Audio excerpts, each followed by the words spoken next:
Hi everyone. I will be answering question 2 um, that asks about behavior therapy and mindfulness. So the question is, what are some ways that I could incorporate mindfulness into my therapy sessions as a therapist? And I think that mindfulness is pretty much about being aware. According to Corey, page 251, it says mindfulness is the awareness that emerges through having attention on purpose in the present moment and non-judgmentally to the unfolding of experience moment by moment. So I think being aware is pretty key to therapy, period. I feel that way anyway. It should be that way regardless of whatever theory you use. I think it's important that our clients are aware of what they are feeling, when they're feeling it, why are they feeling it, because it will help to figure out solutions to their situations. So, for instance, someone who, suffers from anxiety, let's say they're in your office for counseling and you notice that they start shaking their leg, and you can ask them something like, are you aware that you just started shaking your legs? They might say yes or no. And then you can ask something like, well, why did you start shaking your legs? They may say something like, I shake my legs all the time. I don't even notice when I start to do it. And then you can help them by asking them more questions about what causes it. Can you remember what happens to precipitate the shaking of the legs? Asking them questions to help them to become more aware of what is going on in the moment and how it connects to their emotions.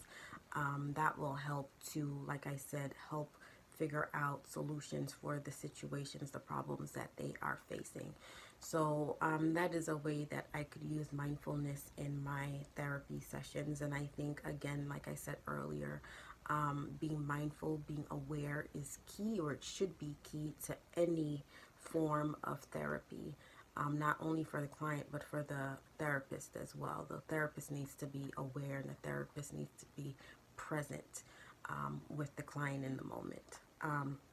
The second part of this question asks about behavioral methods that can be applied to working with diverse client groups. And I think that one of the methods that I felt was able or would be able to work with diverse client groups would be self-management programs or self-directed behavior models, because those models, like the name suggests, they're self-directed. So no matter what background the client comes from, if the therapist is able to come up with strategies and techniques that fits with their lives, that they can use on their own, it will be successful.